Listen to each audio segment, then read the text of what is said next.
One, Thomas Crooks. No online presence. That's what we were told by the FBI about the would-be Trump assassin. New reporting and an internal source tell Miranda Devine that, in fact, Crooks had an extensive online presence. YouTube, Discord, multiple platforms, including communicating with a neo-Nazi in Norway. What do we now know about Thomas Crooks?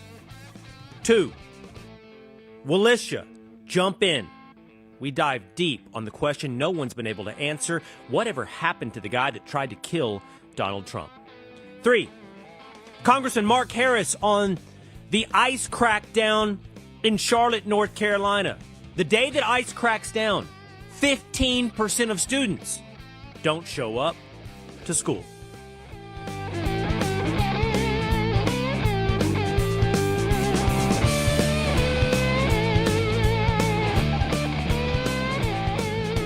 It is Will Cain Country, streaming live at the Will Cain Country YouTube channel, the Fox News Facebook page. You can always follow us on Apple or on Spotify. Stunning new reporting by New York Post and host of Pod Force One, Miranda Devine, about Thomas Crook, the would-be assassin of President Donald Trump. After more than a year of questions left with no answer, with one of the major events of our lifetime fading into the background, with casual observers of the news cycle remembering and asking, whatever happened to the guy that tried to kill Donald Trump? We, for the first time, have a little more information, which raises just a few more questions about Thomas Crook. Let's get into that now with story number 1. Miranda Devine is the host of Pod Force One, the author of The Bid Guy and The Laptop from Hell. She's also a columnist at the New York Post, and she has brand new reporting on Thomas Crook. Miranda, great to have you on the program. We're going to spend the next 30 minutes together talking about what you have learned, the latest. And it's fascinating, we should start out to say, we know very little about Thomas Crook, suspiciously little. It's faded into the background. It's been a story that has disappeared. The attempted assassination of a president of the United States running once again for president. And yet here we are today, and you're reporting some of the first information we've had in 13 months. So tell us the overview of what you have learned about Thomas Crook. It's actually 16 months, Will. It's really a long time. And a year after the Butler assassination attempt in July, Senator Ron Johnson was so fed up by the fact that he'd received no material from all his requests to the FBI. He wants, security camera footage. He wants various documents. He wants forensic reports, etc.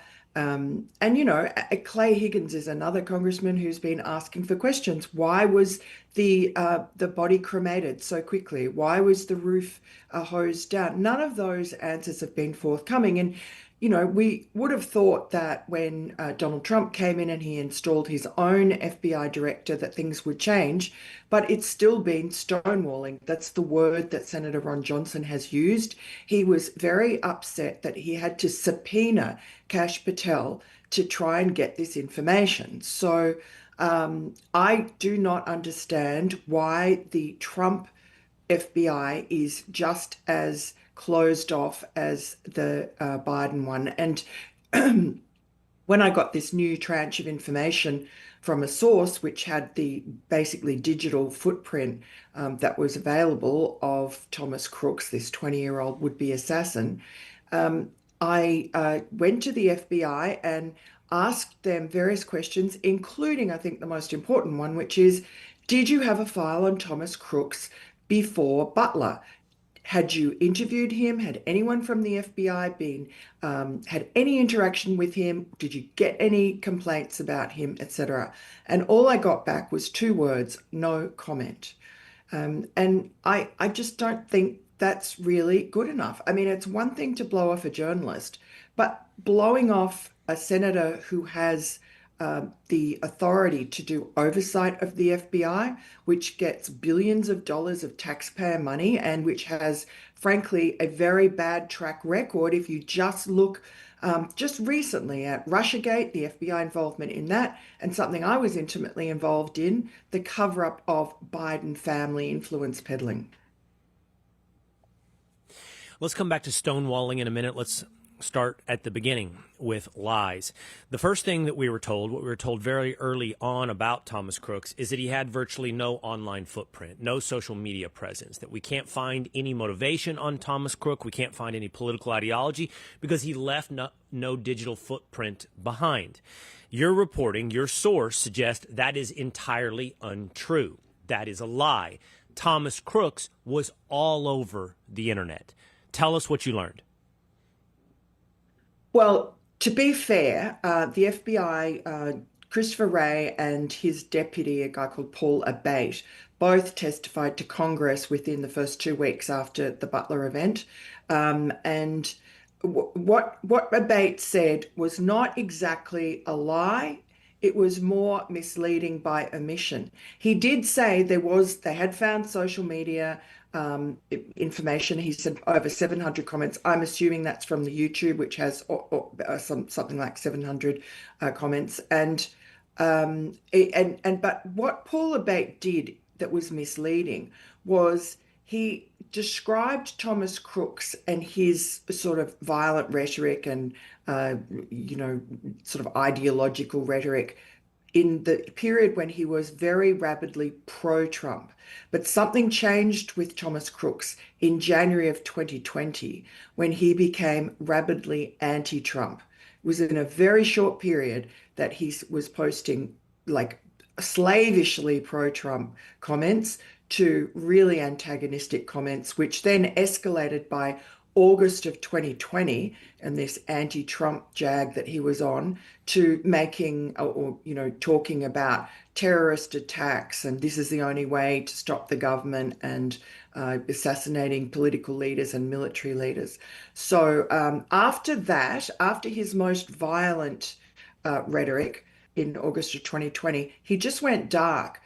My source said there's no imprint on him on any of the 17 different platforms that Thomas Crooks had been very active on previously. And remember, he's 20 in 2024. So he's like 16, the whole period that we're looking at, he's like 15, 16 years old, and 17, I think. And so something's happened in those intervening years between 20 and 2024, when between August 2020 and July 2024, almost exactly 4 years, why did he suddenly go dark? That's very unusual. And why did he flip 180 degrees from being anti-Trump pro-Trump and anti-Democrats? I mean, there's even, phrases like murder the Democrats, and he hated Ilhan Omar and the squad, and loved Trump, thought he was the absolute epitome of patriotism. And then he just does this rapid 180 flip in January of 2020, and he starts calling Trump racist and, said that he's done everything wrong on the pandemic, and then escalating to, broad-based violence. So my question is, why did Paul Abate, by just omitting the backflip and omitting the second part of the online utterances of this kook, this teenager, why did he leave that out? He gave a misleading impression to the American public. I know I got a misleading impression from that. Let's walk through this together, Miranda. I want to break it into chunks. I want to first deal with the 15, 16, 17-year-old Thomas Crooks. This is roughly the Thomas Crooks from 2016 through 2020, before January of 2020, February of 2020. This Thomas Crook, which you had pointed out, the FBI had hinted at before. I hadn't actually seen some of the direct communications that you're now reporting, some of the things that he said in this period. Things like Donald Trump is the definition of a patriot, murder Democrats, hating on Ilhan Omar. This Thomas Crook, you mentioned, was on 17 different social media platforms. Give me some indication. I know he's very active on YouTube. What else was he on? And it's my understanding he was using his name, right? It was actually his name on all but one platform, which was PayPal. Exactly. So, there was everything from Google Play. He was a gamer, like Tyler Robinson, Charlie Kirk's alleged assassin. So, Google Play, Discord. There's a interesting site called, which I'd never heard of, called Deviant Art. And that apparently is a big online hub for the so-called furry community, which is some sort of a sexual fetish. Often it's a sexual fetish, dressing up as animals, doing cartoons of animals having sex and sort of humanized animals. And this was also, there's only a tiny amount of activity that's been discovered of Thomas Crooks on this DeviantArt site. But I think it's significant because Tyler Robinson, again, the alleged killer of Charlie Kirk, was involved in that furry business as well. He had a live-in lover who was a literal furry dressed up as an animal, and was a sort of it's also tied up with trans. And Thomas Crooks was also used on the DeviantArt platform the pronouns they, them. And then there's an image that he posted, which wasn't an animal. It was more like a Sylvester Stallone type, very muscle-bound body, kind of male body, with a female head on top of it, and a very puny little guy, kind of looked like Thomas Crooks, sort of in a supine position with this big, whatever human, weird looking human. So he was into sort of weird stuff. And then DeviantArt. Then we have PayPal, and that is, as you said, the only one of these 17 different platforms where Thomas Crooks doesn't use his own name. And he used the name of he used the name Rod Swanson, and that is the name of a detective, former FBI, very high-ranking FBI agent who was operating in Vegas, and he left the FBI in about, I think it was like 2015, and he went to work for the Nevada state government as the head of their criminal investigations. And he was in that role when the Las Vegas shooting happened, and the mass shooting that's never been explained, no motive, no social media presence, kind of echoes of Thomas Crooks, except this was like a man in his 60s. And that's still a mystery. And Thomas Crooks, we know, was very On the interested PayPal, in, yeah. on the PayPal and the not anonymous but dummy account using another name other than Thomas Crooks. When I first read your report on that, I guess my first mind went to, I believe, and I didn't watch this show, but it made me think of Parks and Rec. I thought, wasn't there a character named Ron Swanson, played by Ron Nick Offerman? Swanson. But I That's right. didn't watch that show. But that's where my head went, and my thought was maybe he was playing. Hold on, real quick. My mind was like, well, maybe he was playing off of that. But you discovered this other actual individual, Rod Swanson, who was with the FBI, now retired, and involved in the investigation of the Las Vegas shooting. And you reached out, in fact, to Rod Swanson. Yeah. And look, my source originally assumed that Thomas Crooks was making, this name from Parks and Rec, but it's not the same name. I mean, it's very similar, obviously, only one letter difference. But I just figured I'd go, it could be that. Maybe he just made a mistake, but I just went with what I thought was interesting, being an FBI link. Because the FBI uses contractors to do a lot of work. I know that interview suspects and so on. I know that with Gal Luft, one of the Hunter Biden whistleblowers, they used the most senior person in his interview was a contractor. So that's quite common. So I thought maybe Ron Swanson was a contractor who'd been reached out to by the FBI to go and visit Thomas Crooks.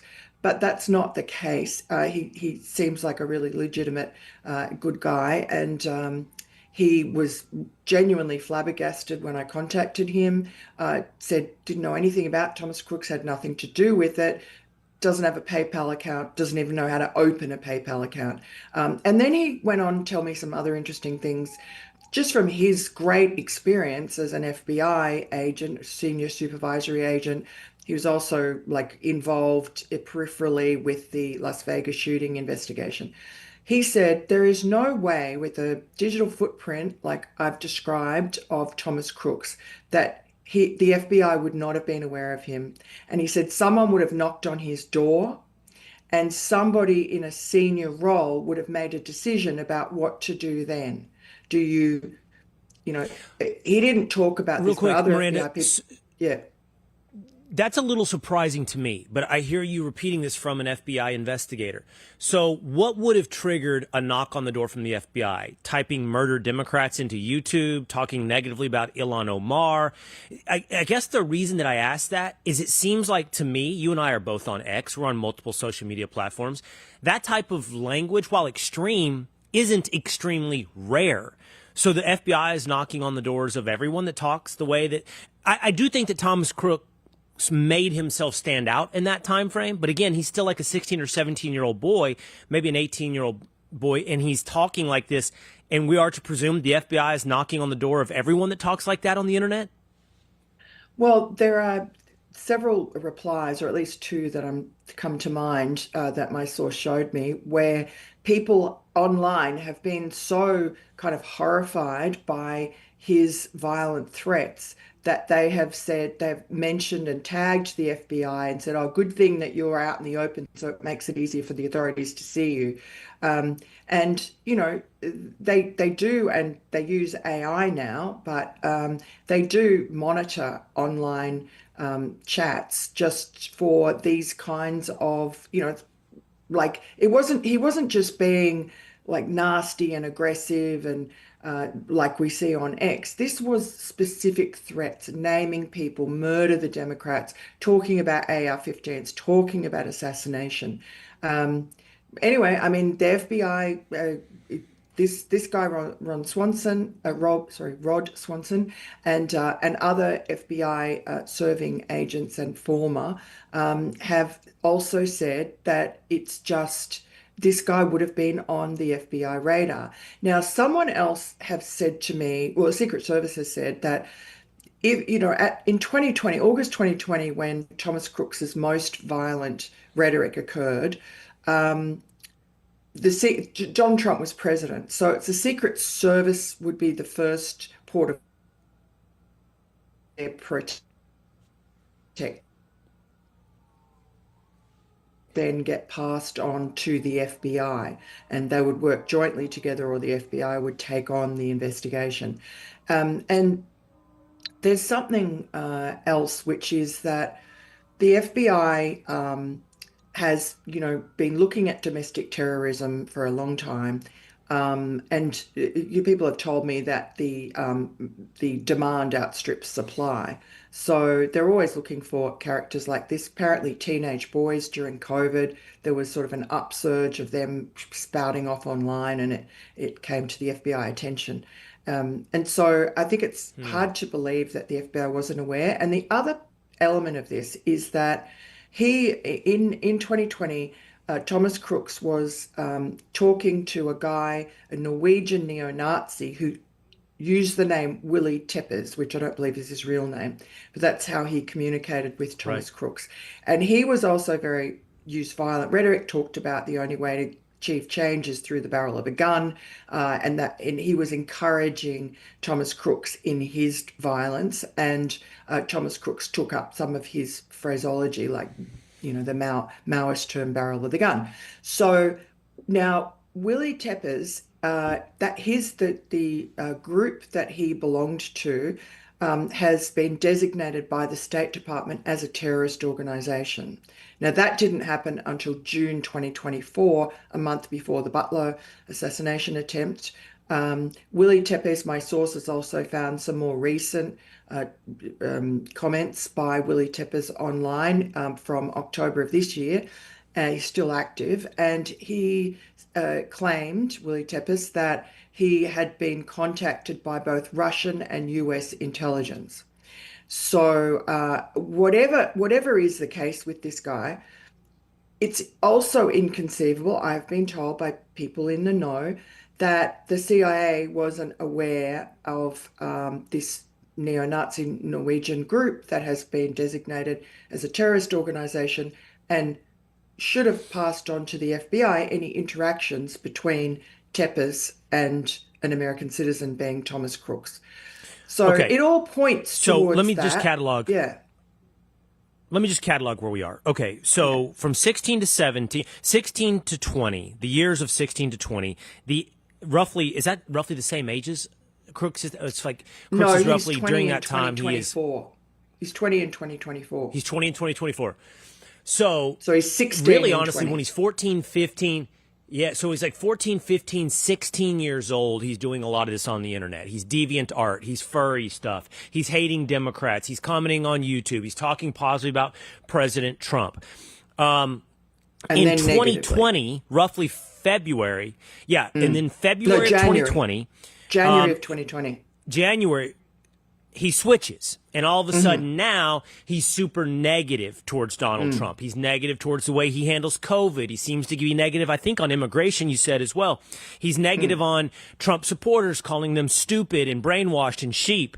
So something happens. And I believe it's only a 2-month gap or a 1-month gap. Like in December of 19, he's posting very negatively about Democrats. In January, he starts switching to Republicans.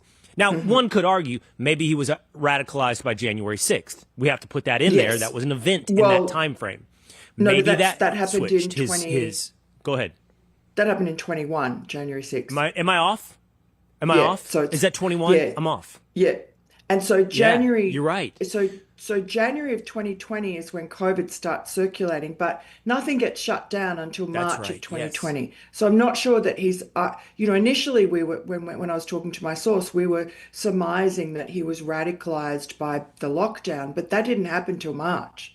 So he's already radicalized in January. Right. Okay.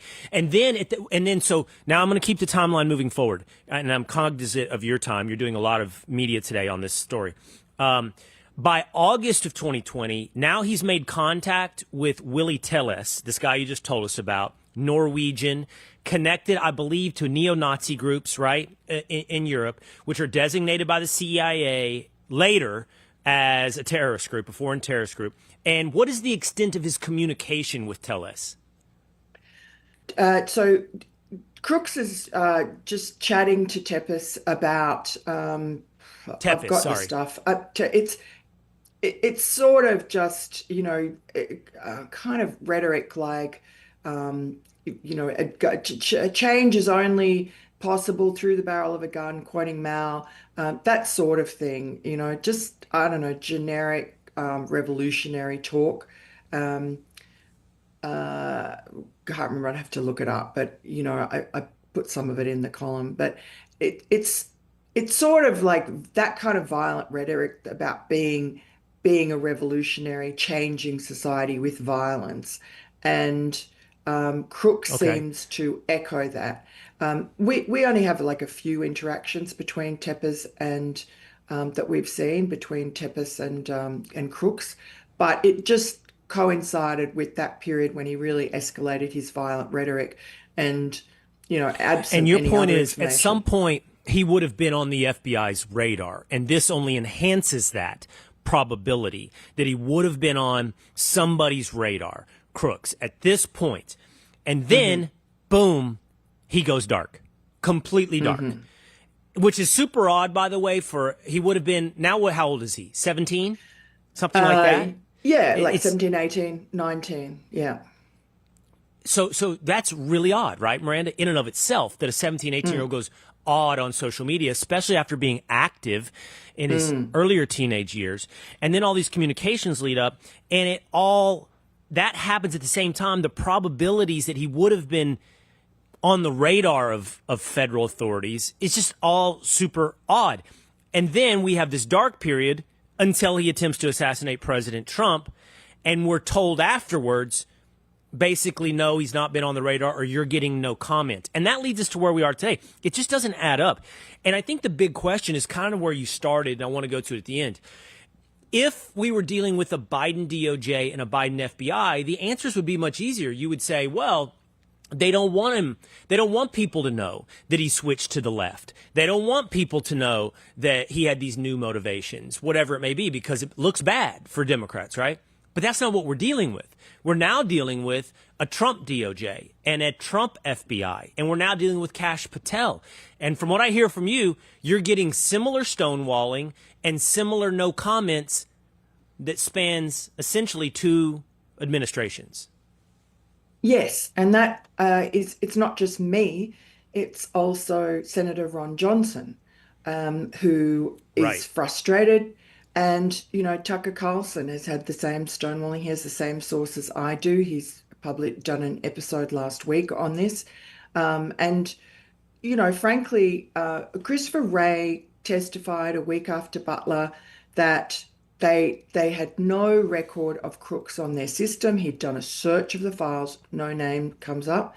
So claiming they had no contact with him before Butler. Now, he was very careful in that wording. A search didn't turn up his name. Well, I remember a similar kind of wording during from the FBI about all the Biden contacts and all the tips that they had, including from a US attorney who gave them a tip that he'd got from Ukraine. And all that information about the Bidens, that derogatory information about the Bidens, was put into like a basket in their files that was inaccessible unless you knew where to look. You had the right, I don't know. And you'd think that the FBI director would know, but I'm just wondering, I just feel that that was such careful wording of his. He's a lawyer. Why would he say a search of the system has found nothing? Why wouldn't he just say, no, absolutely categorically, we never had any interaction with him before? And now with the Trump FBI, they're saying no comment. I have to also say that I've had negative interactions with the FBI Deputy Director Dan Bongino in the past over other things. They're very hostile and inaccessible, at least to me. I don't really understand it, other than I've gone to bat for FBI whistleblowers who were not treated well. So I'm just not, I'm not sure what's going on. I know Megyn Kelly said yesterday that I got a tip off on this story from the FBI. Nothing could be further from the truth. Got absolutely nothing from them. So this is coming from a source, and this source has done incredible work, but they don't have the tools. They have no tools that law enforcement uses. So it is impossible to understand, especially when the president is not satisfied with what's come out yet. Eric Trump also told me he's not satisfied. So I don't understand why Kash Patel doesn't do a comprehensive search of their holdings and come out and explain to the American people what's going on and why they're being so secretive. Such a great question. It's such a great question, very concerning to hear the way that your questions have been received. Okay, Miranda, thanks for the 30 minutes you've given us here. This is a lot of information to process and digest, and it's a developing story that we need to stay on top of, and you've been great about being on top of it. So thank you for your time today, Miranda. Thanks so much, Will. Okay, and you can check out more of what Miranda has reported. She's written it up. It's at the New York Post right now, and she's covering it at Pod Force One. But we're not done with this. We're going to continue talking about it. We've got to digest that. I have some thoughts. It is inexplicable why we don't know more about Thomas Crooks. I actually can conceive, I'm not justifying why the government would hide information from us, but I can conceive of reasons on a lot of topics, including Jeffrey Epstein, including what's going on right now in Venezuela. I am having trouble coming up with legitimate reasons on why this information would be deprived of the American people. Let's talk about that with you, the Willisha, coming up on Will Cain Country.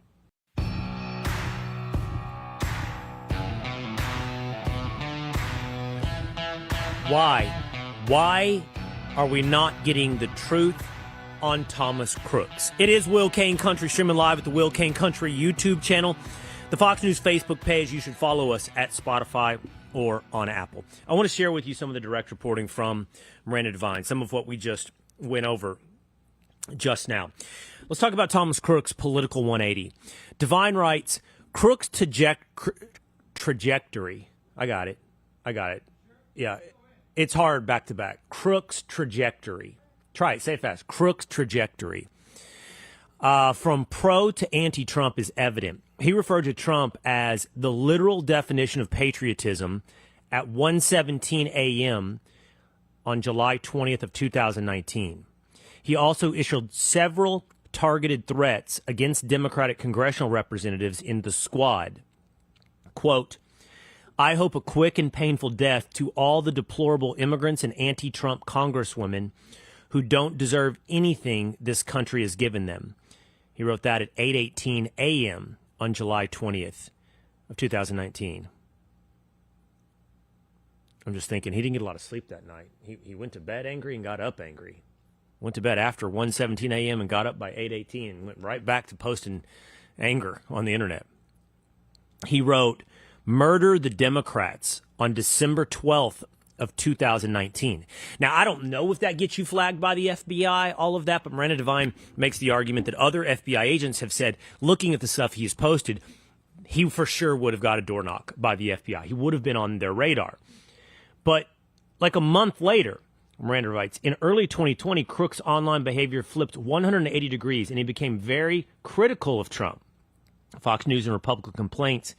He was critical of Trump, Fox News, and Republican complaints about mail-in voting. She had reported he talked about Republican voters being sheep and too dumb to recognize that they are in a cult. At this time, he is a teenager, right? Devine writes, he described himself with the pronouns they, them. This is after he switched, I think, on DeviantArt, which is one of the biggest online hubs for furry art and a furry community. Everybody know what a furry is? You don't know what a furry is, Ed? Yeah. Oh, Ed, I think Ed's playing stupid. I think he knows what a furry is. A furry is someone who has an interest in anthropomorphized animal characters, sexually fetished. It's, you know, when you and your buddies get together and you dress up in your rabbit costumes and you have those parties? That's what a furry is. You just didn't know you were a furry. Yeah, I am number one, Ed. They're usually like wolves. It's called a Saturday. Are wolves a big thing? Really? I thought it would be. Dogs. My guess would have Wolves, been rabbits. Dogs. Not a lot of rabbits. Yeah. Oh, really? Well, there's some movie. What was that movie where he dressed up as a rabbit and his buddy dropped him off and he ran into the Utopia? house and you could see him inside? What was it? That's a different movie. Oh. I don't know. All right.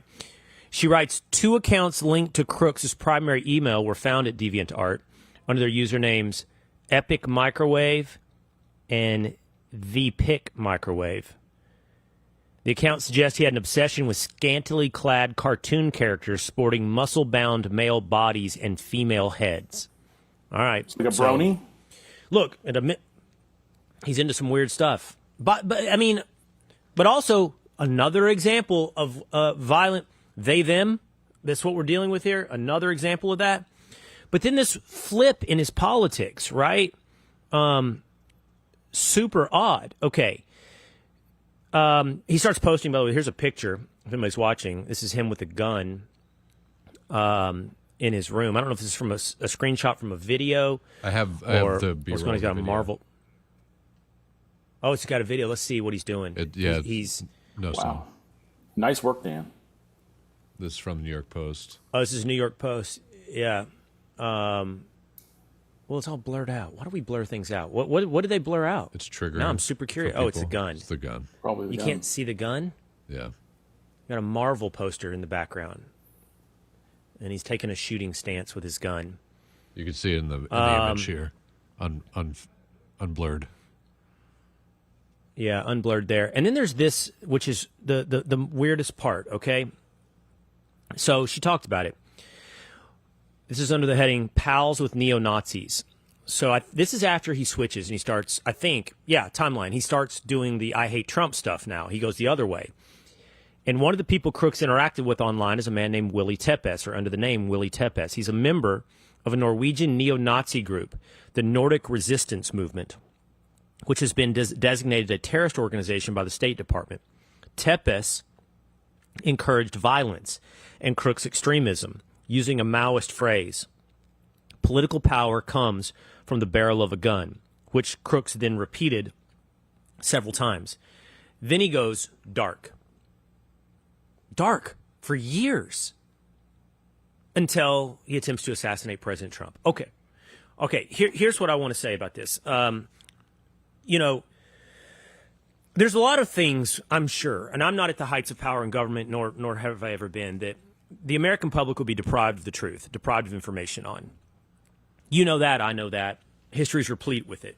And I'm not here to tell you it's right or wrong, but I can understand reasoning on some of it. I'm going to give you an example. Yesterday on the Will Cain Show, I covered what's going on in Venezuela. So narco boats are being blown up out of Venezuela. Do I think there is narco and narco-terrorism coming out of Venezuela? Yeah, I do. Do I think that's a threat to the United States, importing fentanyl? Yeah, I do. Do I think that Venezuela even makes the C list of drug cartels and importers of drugs into America? No, I don't. I think that if you're really going after the drug cartels, and that's your motivation, you go to Mexico. It's like saying, I'm going to deal with baseball players, and I'm going to start at single-A baseball. The major leagues are in Mexico. They're in Colombia. That's where drugs are primarily flowing through. I still think those are narco boats. I think we're taking out narco boats. But the question is why? Why? Why do we have an aircraft carrier posted off the coast of Venezuela? And I have trouble believing that has anything to do with narco boats. An aircraft carrier? Look at the resources we're deploying to the Caribbean outside of Venezuela. Now, so do I think you're getting the 100% legitimate reason on what we're doing? No, I don't think it's just about narco stuff. So what is the reason? Well, I'm sure the government doesn't feel free to share the reason, but here's what I think it is. Maduro is a threat to the United States of America by their definition. It's up to you, the American people, to decide if you think he is, or to what extent he is. China has a big foothold in Venezuela. Iran has a foothold in Venezuela. Russia has a foothold in Venezuela. There's reporting a decade-long old that Hezbollah is doing training on islands off of Venezuela, that Hezbollah is at high levels of the Venezuelan government. China owns commerce and ports and everything in Venezuela. The Monroe Doctrine back in the day was like, we're not going to let our enemies have a presence in the Western Hemisphere. Is this the Trump administration saying, this is a new Monroe Doctrine? We're not letting this happen in the Western Hemisphere. Well, and the argument goes, if you take out Venezuela, a lot of these communist regimes like Cuba fall. And Cuba's been a thorn in the side of America for half a century. So, is that the reason? Well, I don't know. I don't know if that's the reason. I've told you about Epstein. I think there are reasons that this Epstein thing, we're not getting the truth on it, that far go beyond simply implicating high levels of people in untoward and illegal behavior. I think there are national security implications. And regardless of administration, that's why you're not getting the full picture on Jeffrey Epstein. And I understand the reasons. Like you could say, well, we don't want to implicate any of our allies when it comes to Epstein. We don't want to compromise really important relationships on the world stage. We don't want to tip off China that we're actually doing these things in Venezuela, whatever it may be. There are reasons. It doesn't make it right or wrong to deprive the American people of the information, but you can see at least the reasons that it would be done. I cannot see a reason on Crooks, spanning 2 administrations, 2 different political parties. Why would you not be getting the information on Crooks? And you're definitely not getting the information. You're just definitely not. And so the question is why? Now, I don't have a reason. I can't come up with, I see what the government's position may be on why. Is it because he was contacted by the FBI? It was a massive failure. They don't want to show their failures. Is it something more? Was he developed? Was he developed by somebody into something that was supposed to be a tool that didn't work out in the right way? Or did? I don't know the answer to these things. That's the point. I can't come up with a legitimate, good reason why we're not getting this information. We asked you out there watching, what do you think? Why would the FBI cover up parts of the Thomas Matthew Crooks story? And the answers, the multiple choice put out there, were to protect political interests. 30% said yes. To control the narrative, 33% said that. To hide security failures, the number one response, 36%. But I would think that a new FBI would be fine talking about the failures of the past FBI. I don't know. Right. I can't come up administrations with that don't a good agree reason. at all. Like, how does it cross administrations? That's what blows my mind. That's what an FBI account said last week. Right. This FBI, or our FBI, didn't say this. So it's like they see themselves as a different FBI. And Cash came in as I'm going to blow stuff up and, kind of show the truth. And it's interesting. I don't know. It is interesting. And I think when you hear from Patel and others like, well, we're working on it. We're working on getting you the truth. We want to have it complete. Same thing, you hear that with Epstein, that kind of thing. All right, well, that can get strung out over a long period of time. It's been a while. Yeah. It's been a while on Crooks. All right, coming up, Congressman Mark Harris, a Republican from North Carolina. Get this stat, okay? The new ICE, it's actually Border Patrol operations in Charlotte, North Carolina, to go after illegal immigrant criminals, resulted in the first day of operations, 15% of kids did not show up to school.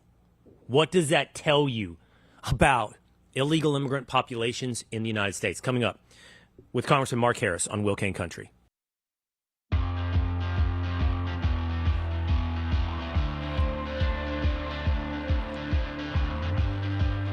$21,000 Charlotte-Mecklenburg students absent from school on Monday, the first day of operations of Border Patrol in Charlotte, North Carolina.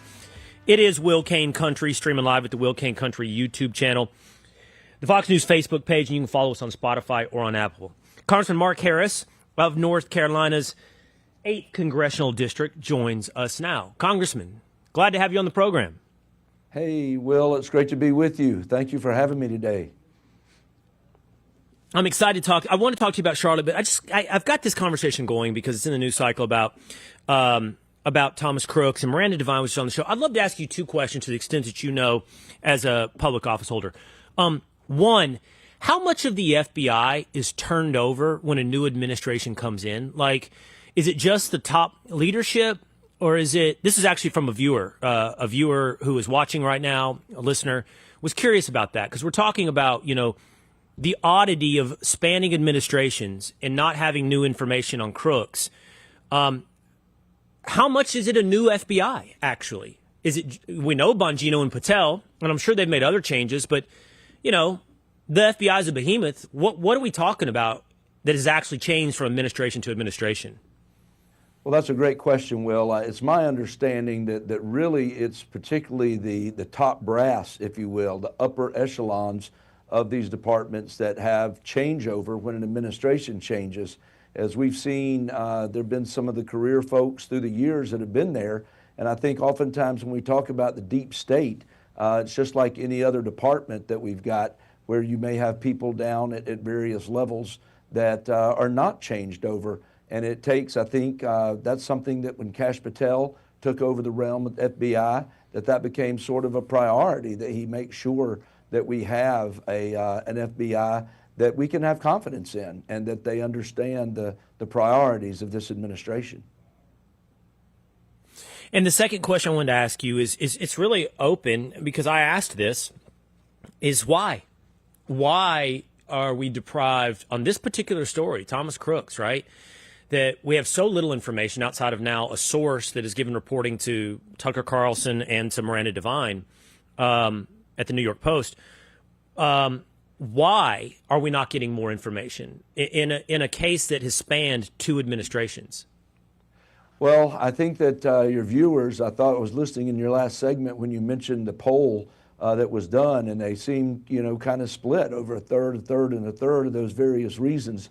And I do think that in reality that there's excellent questions of why, and I think you can only assume that there's some things there, that they don't feel like they are confident to go forward with. But there were so many questions about the Crooks case, all the way down to his phone and the amount of encryption that was involved there from foreign countries. And I think that obviously is information that I have to hope and believe that intelligence officials are aware of and are getting to the bottom of. And I think that, again, there seems to be a desire of the American people to want to know more of this information. I'm grateful for those that have been able to get to it. All right. Congressman Mark Harris of North Carolina with us here on the program. So the headline is as follows today: Trump administration begins massive crackdown on violent illegal immigrants in Charlotte, North Carolina. And then this is an absolutely stunning stat, Congressman, that 21,000 kids did not show up for school in the Charlotte-Mecklenburg School District on Monday, the first day of operations. That's 15%, I believe, of the school district, Congressman. What am I supposed to make of that? I think it's staggering, and I think exactly you can just look at it on its face, and it definitely rings and begs the question of what's going on there in our Charlotte-Mecklenburg school system, what's going on in the whole Charlotte-Mecklenburg area. I am very thankful that the Customs Border Patrol has made its way to Charlotte. I'm thankful that in the first really 2.5 days, 3 days, I heard a report this morning that there have been more than 200 arrests that have already been made. And when you look at the people that they are taking, these criminal illegal aliens, and bringing them off the streets of Charlotte, that can only be a good thing. It can only be a good thing for bringing down crime numbers. It can only be a good thing for making the people of Charlotte safe once again. And it can only be a good thing for restoring confidence in the people that really and truly law enforcement is doing their job. And that's a point I really want to make, Will. When you see, and there have been reaction from leaders in the city and even the governor that oftentimes comes off negative about CBP, but I want folks to understand, and I've been stressing on any time I've had a chance to talk about it, that the Border Patrol, they are law enforcement. That's what they are. And they deserve our respect, and they deserve our honor as law enforcement. And to be somehow teaching children that you're to be fearful of these people, well, it must only mean that you must be a criminal or you have some kind of criminal element going on in your area if you're living in fear. If you are not breaking law, I learned as a child growing up that policemen were our friend. Law enforcement was our friend, and we were always taught that and trained that. So I don't know what's happening here in our society that we somehow are trying to make these folks out to be enemies when they're really just simply protecting the public and enforcing the law. Well, is that your takeaway, Congressman? Is your takeaway that, okay, 15% of the school district didn't show up for school, 21,000 kids. Is that a significant number of families in Charlotte, because they are Latino or because of some other reason, are in fear? And by the way, let's separate this into 3 groups. 1, criminal illegal aliens committed a crime other than simply illegal immigration, right? There's no way that 21,000 kids fit that profile, or their families fit that profile. Next group, illegal immigrant in the country illegally, having broken the laws of the United States of America, immigrated here illegally. Now, that's got to be a much bigger number. Does that account for the full 15%? Or are you arguing there's a third group that believes, hey, I'm Latino, I'm an American citizen, or I'm a green card holder, I'm here legally, but I'm worried they're going to wrap up my kid or me picking up my kid from school? Do you think that represents, that last group is a significant percentage of the 15%? I think it could very well represent that last group, but I think you've got to go back to the first group, that criminal element that is there, that is the target of Customs Border Patrol. But when you listen to what some of the elected leaders in Charlotte have been trying to say, when you look at what the governor has been trying to say, and when you look at the media and what they've been trying to present, those are the stories that unfortunately breed fear in the public, and particularly in those that are here and concerned for their children getting caught up. I've been stressing to people again and again, they are coming after the criminal illegal alien. When people say, but why do they come to Charlotte? Okay. I can only assume it's because they have intelligence. They have information that has caused them to come after the individuals that they're seeking. And you don't want to hang out with the bad criminal element, because you could get swept up in that moment. Okay, let's stay with that first group, the criminal element. So this is the story. I believe this is at foxnews.com.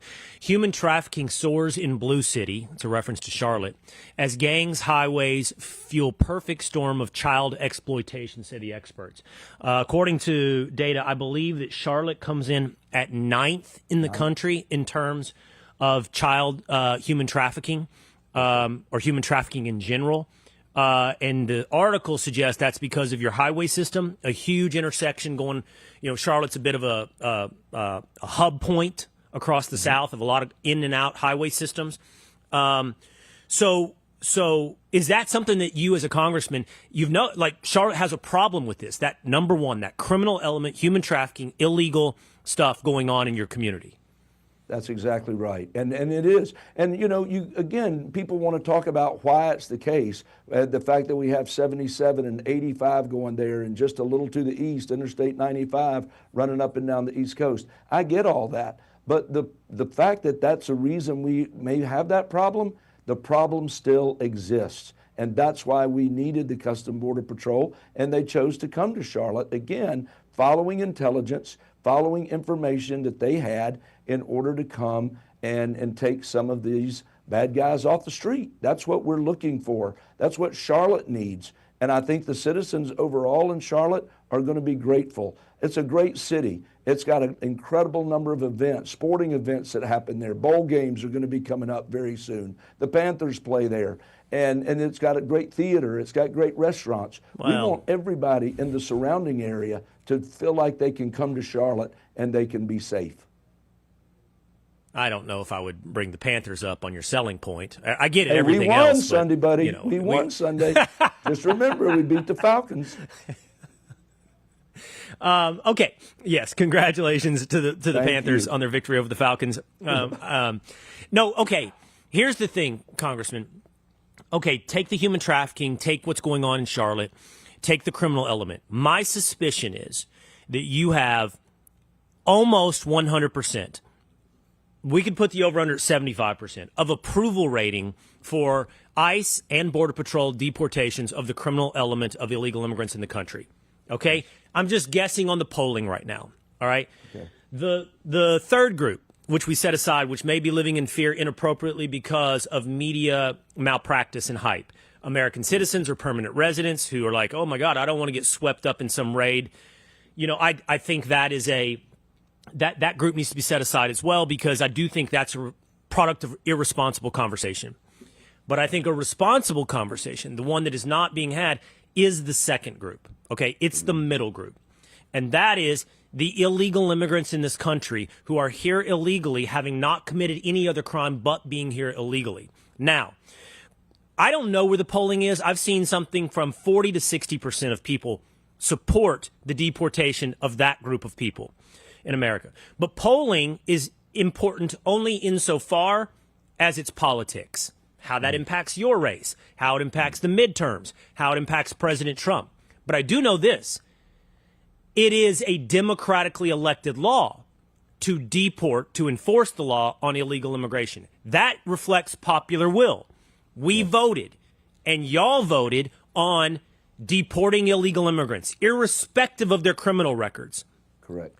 The question is why that group has all of a sudden gotten incredibly controversial. It's incredibly controversial to deport an illegal immigrant. It wasn't in the past.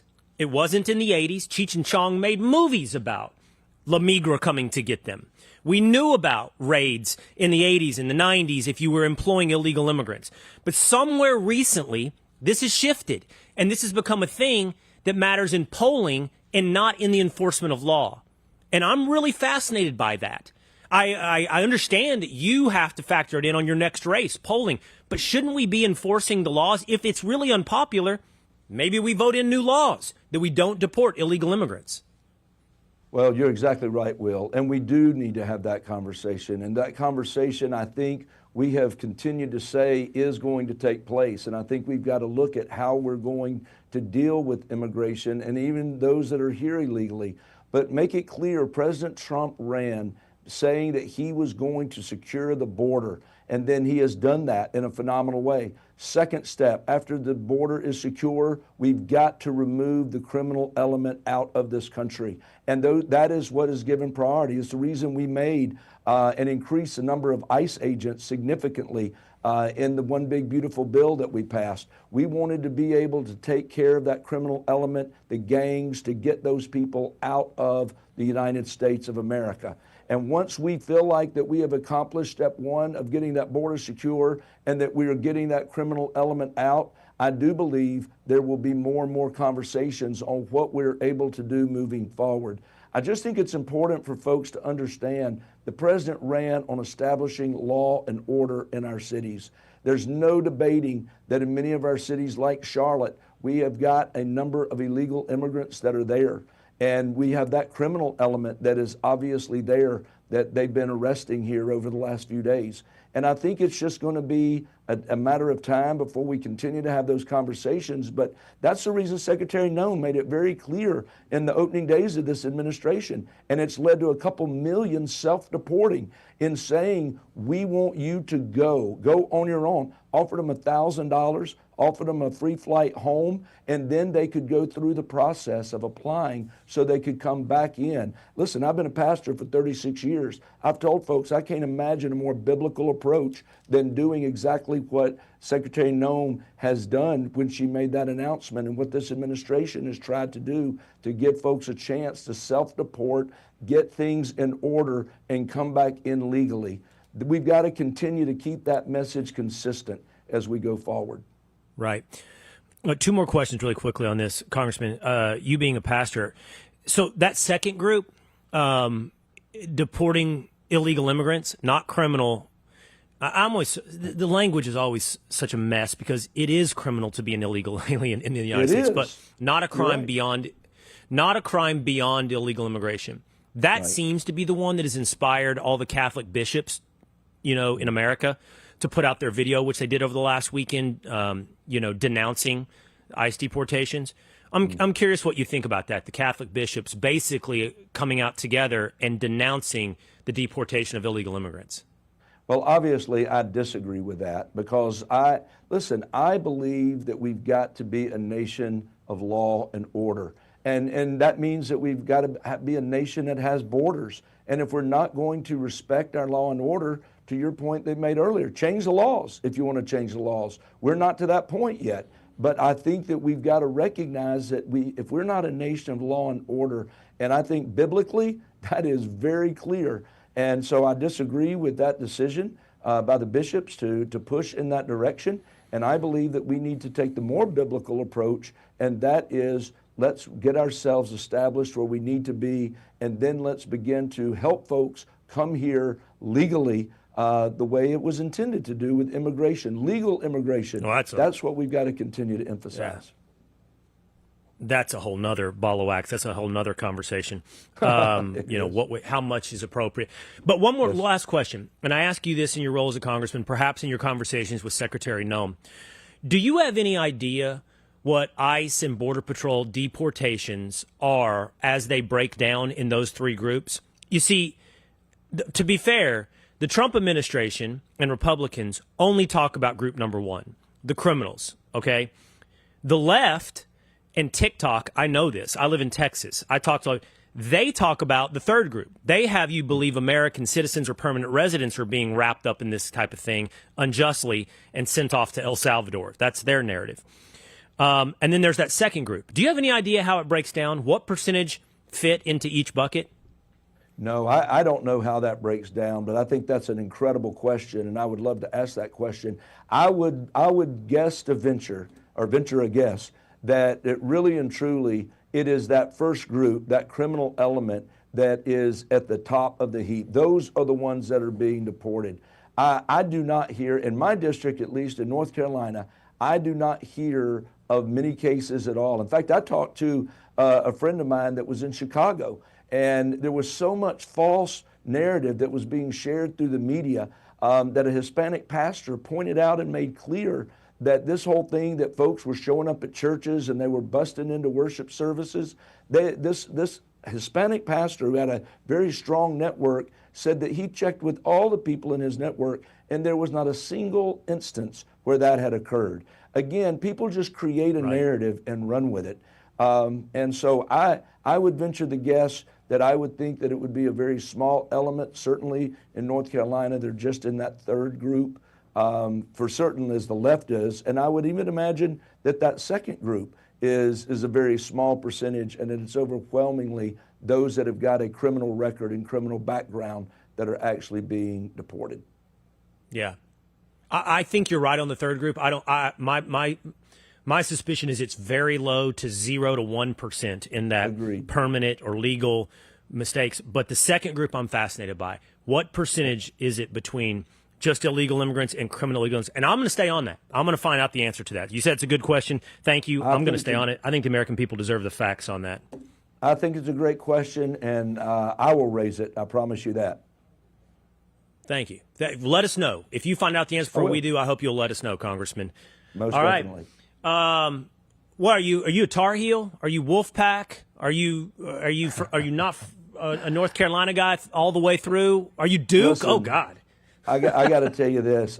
I went to Appalachian State University. My daughter went to App State. My second son went to UNC Chapel Hill, and my youngest son went to Wake Forest. So I tell folks, if the Bible North says Carolina, that where your treasure is, and they say if where your treasure is, your heart will be also. Probably Wake Forest is where I dumped more money than any. So I'm a Deacon fan as a result of that. I can imagine.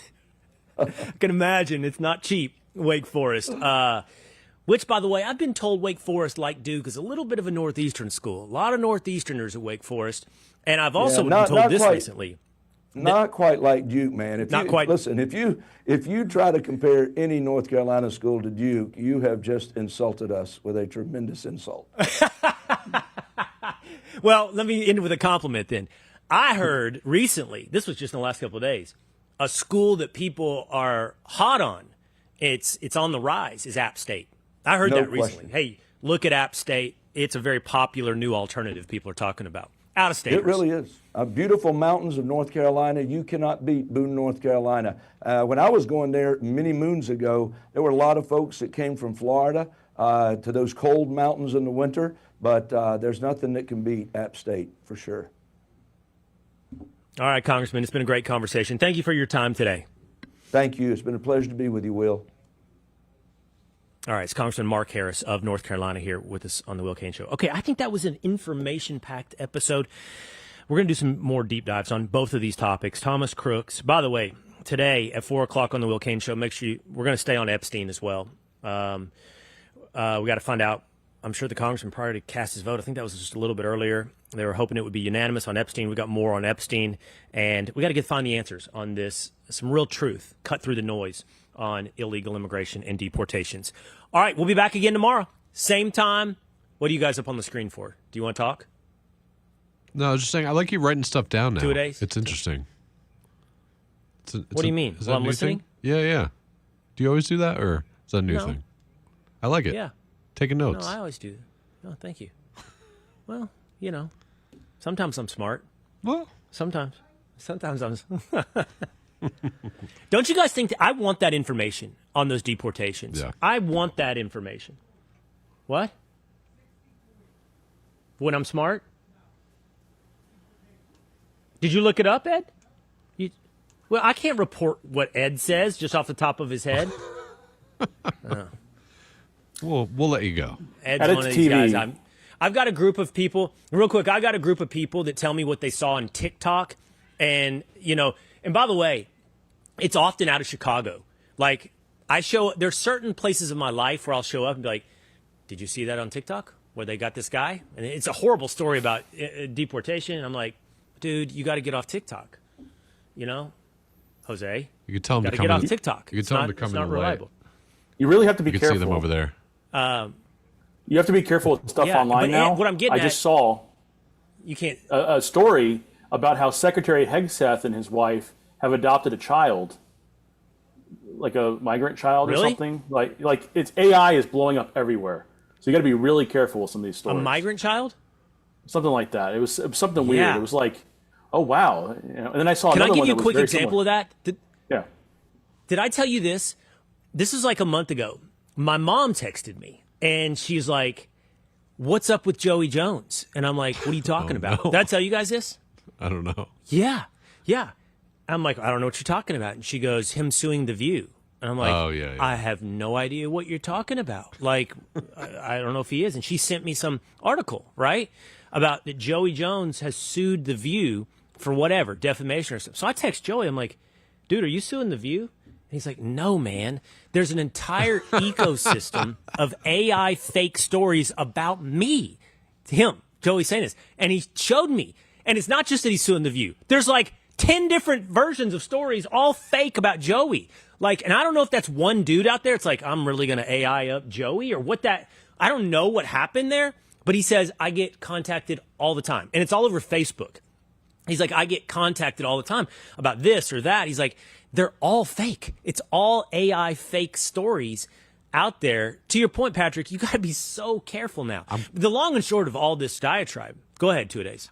I'm calling it now. AI is going to get so good with videos and stories like that. We're not going to be able to use the internet or social media anymore, and we're just going to have to like not go on it because we will have no idea what's true and what's not in like 4 years. Well, that's the purpose of this program. Yeah. That's going to be one of the guiding lights of this program, to cut through the BS, the noise, the chaos. It's going to be insane. To give you the truth. And I'll make this promise to you. Right above TikTok on credibility, but just above is Ed. So he will not be who I turn to for the truth in the future. All right, that's going to do it for us today here on Will Cain Country. We'll be back again tomorrow, same time, same place. We'll see you next time.